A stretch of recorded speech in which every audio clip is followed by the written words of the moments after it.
Assalamualaikum dan salam sejahtera. Saya Nurul Aini binti Sulaiman daripada semester 4 daripada kos Software Engineering. Saya akan membentangkan tajuk pembentangan saya iaitu pendidikan yang dapat membangunkan kesejahteraan keluarga, masyarakat dan negara. Objektif pembentangan saya pada ini adalah untuk menerangkan mengenai bagaimana pendidikan dapat membangunkan kesejahteraan keluarga, masyarakat dan negara. Isi kandungan saya pada hari ini ialah latar belakang falsafah pendidikan kebangsaan, spesifikasi menangani gejala sosial iaitu pergaulan bebas, faktor-faktor pergaulan bebas, langkah-langkah mengatasi pergaulan bebas, cadangan bagi mengatasi pergaulan bebas.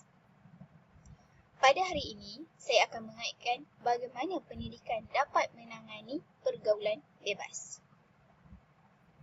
Pendidikan di Malaysia adalah satu usaha berterusan ke arah memperkembangkan lagi potensi individu secara menyeluruh dan bersepadu untuk mewujudkan insan yang seimbang dan harmonis dari segi intelek, rohani, emosi dan jasmani berdasarkan kepada kepercayaan dan kepatuhan kepada Tuhan. Usaha ini adalah bagi melahirkan rakyat Malaysia yang berilmu, bertanggungjawab dan berkeupayaan mencapai kesejahteraan diri serta memberi sumbangan kepada keharmonian dan kemakmuran masyarakat dan negara. Falsafah pendidikan kebangsaan, pembentukan dan huraian. Maksud falsafah pendidikan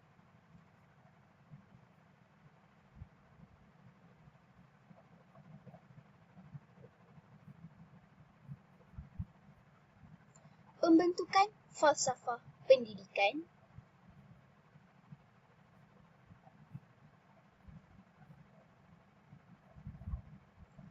digubal berdasarkan Penyataan 1956, Laporan Rahman Talib 1960, Akta Pelajaran 1961, Laporan Jawatankuasa Kabinet 1974 dan 1979, Rukun Negara, Prinsip Pendidikan, Matlamat Pendidikan, Dasar Pendidikan Kebangsaan.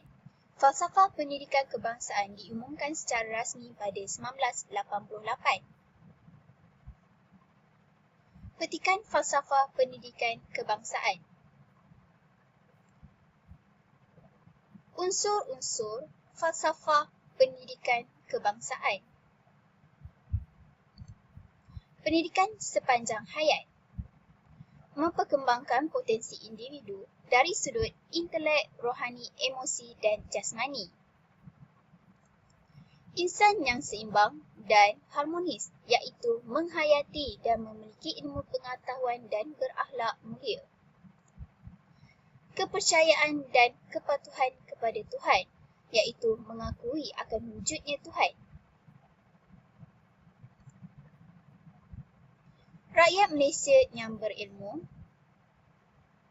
rakyat yang cinta akan ilmu dan sentiasa cuba menerokai ilmu.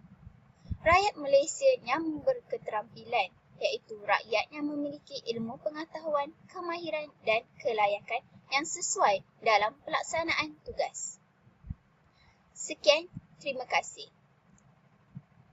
Sekarang saya akan menerangkan isu yang dapat dikaitkan dengan pendidikan iaitu gejala sosial yang memberi tajuk pergaulan bebas.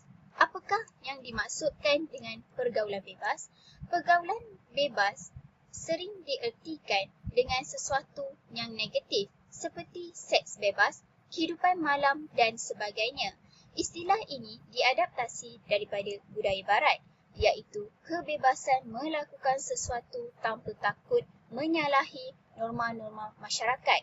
Konsep ini amat berbeza dengan budaya timur yang terkenal dengan konsep yang kita berpegang teguh selama ini iaitu kesantunan. Apakah faktor-faktor pergaulan bebas? Antaranya ialah agama dan keimanan yang lemah.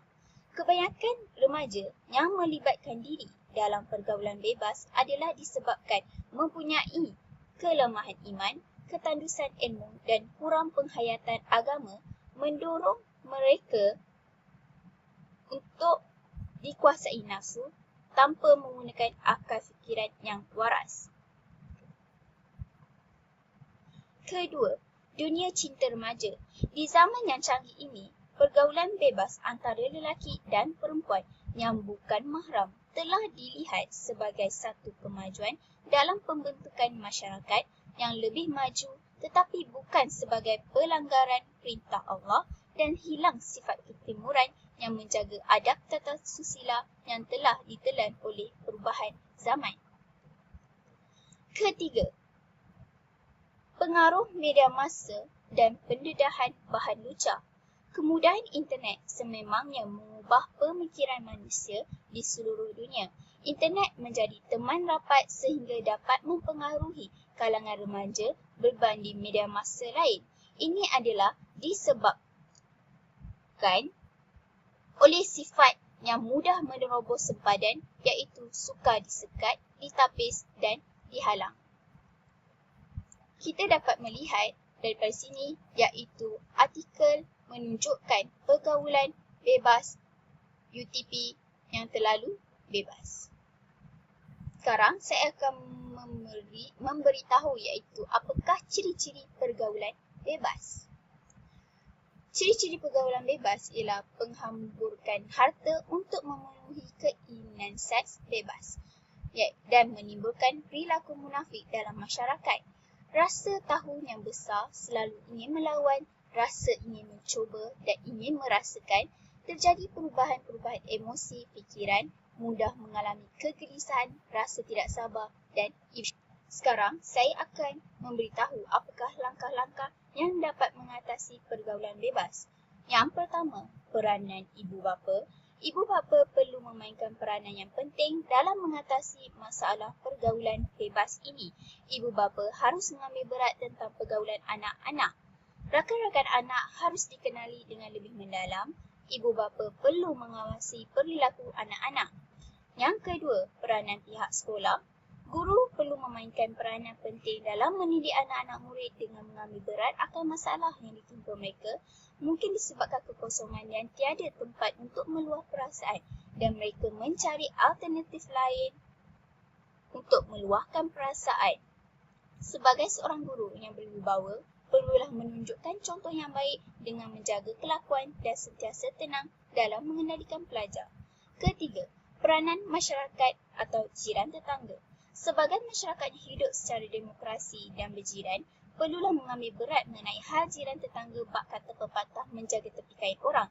Ini bermaksud sekiranya ibu bapa anak jiran mereka tiada di rumah, sebagai jiran perlulah mengambil tahu siapa kawan anak jiran yang bertandang ke rumah bagi mengelakkan sebarang perkara tidak diingini, tetapi janganlah sehingga mengorek rahsia rumah tangga orang lain. Apakah kesan-kesan pergaulan bebas? Pertama, tidak mempunyai masa hadapan dan hidup menjadi sia-sia, menghidap penyakit berbahaya seperti AIDS dan pembuangan bayi. Ini adalah bahana seks bebas yang dapat daripada petikan akhbar.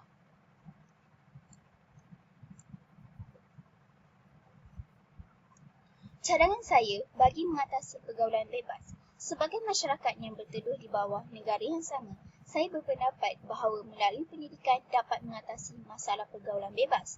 Pendidikan teramatlah penting kerana melalui pendidikan kita dapat maju ke hadapan. Orang yang perlu memainkan peranan yang teramat penting ini ialah seorang guru. Kerana kebanyakan masa yang diluangkan oleh para pelajar adalah di sekolah berbanding di rumah. Terutama bagi ibu bapa mereka yang sibuk dengan kerjaya, maka guru merupakan insan kedua yang rapat dan memahami kita. Seorang guru perlu memiliki kemahiran profesional dalam menyediakan bahan pengajaran dan pembelajaran untuk menarik minat pelajar serta memotivasikan pelajar. Sebagai contoh, guru boleh menyediakan bahan pengajaran yang lebih efektif dan berkesan seperti menyediakan video yang memiliki unsur yang menarik dan sekaligus menerapkan pengajaran berkesan melalui bahan pengajaran yang penutup bagi pembentangan pada hari ini ialah pendidikan dapat membangunkan aspek sosial seseorang iaitu sumbangan kepada keluarga, masyarakat dan negara. Dengan kata lain, pendidikan berfungsi sebagai pembangunan modal insan dan seterusnya membawa kepada pembangunan negara. Pencapaian pendidikan pada semua tahap akan meningkatkan pendapatan dan produktiviti masyarakat. Pendidikan merupakan jalan menuju kemajuan dan pencapaian kesejahteraan sosial serta meningkatkan ekonomi negara. Sedangkan kegagalan dalam pendidikan akan menimbulkan masalah seperti gejala sosial. Pendidikan juga berperanan dalam membangunkan pembangunan sesebuah negara. Penggunaan sains dan teknologi secara pesat, maju dan menyeluruh akan diperlukan bagi sesebuah negara. Malaysia perlu melahirkan tenaga kerja mahir yang bukan sahaja mempunyai kepekaan terhadap sifat profesional, malahan sentiasa bersedia untuk menerima sebarang perubahan. Sekian daripada saya. Terima kasih.